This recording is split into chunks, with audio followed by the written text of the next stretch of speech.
Ну ты где? Все хорошо, давай.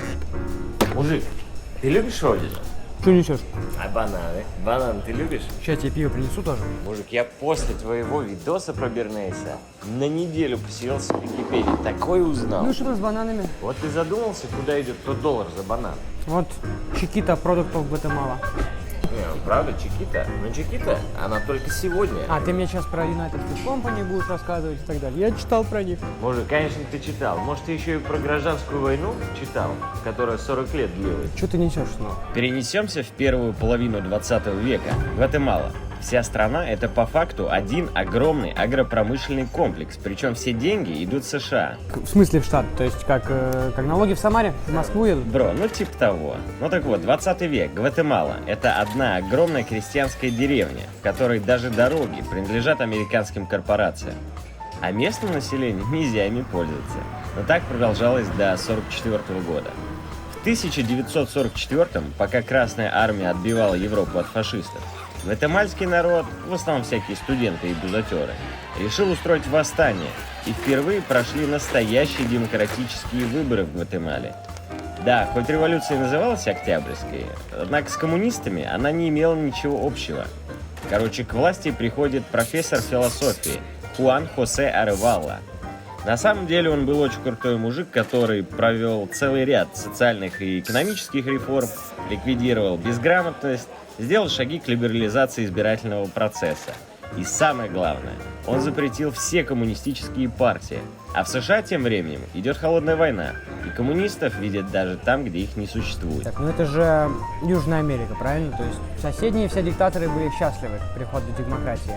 Ну, Аревало все-таки был профессором философии, видимо, как-то ему удалось договориться и сгладить углы. Но вот следующего президента соседи, конечно, не взлюбили до такой степени, что и на территории Никарагуа и Гондураса, соседних стран, были развернуты полноценные лагеря для подготовки боевиков. А все это произошло потому, что он победил на выборах и набрал 60% голосов. А затем решил национализировать земли, принадлежащие этой самой Food Company. Я слышал, что их не национализировали, а просто выкупили, причем в 3 раза. Да, мужик, ты прав, но даже еще все более интересно, потому что изначально правительство Гватемалы подарило землю United Food в обмен на обещание построить порт. Но Америка, как всегда, всем наврала. И никакой порт не построила. А землю они как бы не совсем национализировали, не как заводы в России. Они выкупали и исключительно неиспользуемую землю у United Fruit, притом втридорога. А неиспользуемой земли было 85% всей земли United Fruit Company. А зачем? Ну, вообще, для чего они землю забирали обратно? Ну, смотри, вся экономика работала на United Fruit, и в бюджете был дефицит. Необходимо было увеличивать капитал внутри страны. Но для этого они провели экспроприацию невозделываемых земель. Так, понятно, нужны бабки. Ну, вон Лукашенко. У него кредитов перед Россией на десятки миллиардов. Что, нормально живет? Я думаю, Арбен с удовольствием бы взял кредит, но Америка наложила вето на решение Центробанка, не Центробанка, а Всемирного банка, выдать кредит Гватемале и запретила. Понятно, значит, Гватемала для США, в принципе, это не страна и не колония, это просто ферма United Fruit. В точку. На самом деле даже больше, потому что United Fruit Company была настоящей американской монополией, которой принадлежал единственный порт, единственная железная дорога, единственные дороги, ну и 500 000 акров земли, а также средства массовой информации. Ну и, конечно, все это прикрывалось ЦРУ, а местные рабочие жители просто выполняли роль практически бесплатной рабочей силы. США так-то не Россия, и здесь все решает не один человек, и даже не два. То есть Конгресс и Сенат все были не против, чтобы ЦРУ отправили туда своих людей решать вопрос силой. Так, мужик, ну вот походу вот ровно в этом моменте я упустил одну из самых главных вещей. Есть такая семейка, точнее была, она и сейчас наверняка есть. Семейка Даллесов. Один из них является госсекретарем США на момент 1954 года, а его брат является директором ЦРУ. И эти ребята имели непосредственный финансовый интерес в участии United Fruit Company в политике Гватемалы. Так, ну, хорошо, с Далласами все понятно, это как чайки у нас прям. Все равно решение за Трумэна. Типа он верил в красную угрозу и во всю эту хрень? Ну, примерно. На самом деле, с уходом Трумана и приходом Эйзенхауэра и начинается самая настоящая дичь. Бернейс получил карт-бланш на все действия пропаганды по осуществлению переворота в Гватемале. В Америке его главная и основная задача, между прочим, успешно выполнена, была в том, чтобы убедить Сенат в наличии реальной коммунистической угрозы в Гватемале. И необходимо действовать прямо здесь и прямо сейчас, и любыми методами. Because these homegrown parties are not really homegrown, they're being funded or advised by a foreign power, i.e. the Soviet Union.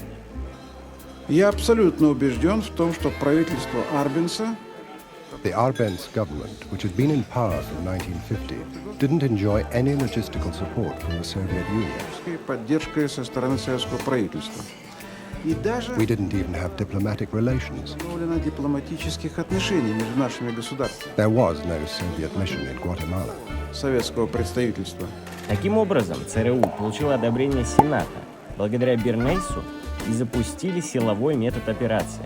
В 1953 году единственный порт в Гватемале на тот момент принадлежал монополии United Fruit Company, благодаря чему удалось доставить группу спецназа и несколько кораблей оружия. А со стороны своих доброжелательных соседей, Гондураса и Никарагуа, они получили две военные колонны, около 500 вооруженных боевиков, которые попытались добиться превосходства силой оружия. Но, естественно, у них ничего не получилось, потому что даже на тот момент сила информации была важнее. Самое главное, удалось убедить гватемальцев в том, что коммунистическое правительство, которое никогда на самом деле таким не являлось, во-первых, является коммунистическим, а во-вторых, что оно уже свергнуто, а Гватемала освобождена. В этот момент все рупоры пропаганды были включены, начиная с радио, а заканчивая тем, что в Латинской Америке довольно сильное влияние имеют священнослужители, и они тоже были промыты таким образом, что нужно бороться против коммунистов и своих прихожан агитировать за это. Ровно это они и слышали по радио, от своего пастора, на улицах, короче говоря, из каждого утюга. Еще их немножечко побомбили для большей наглядности.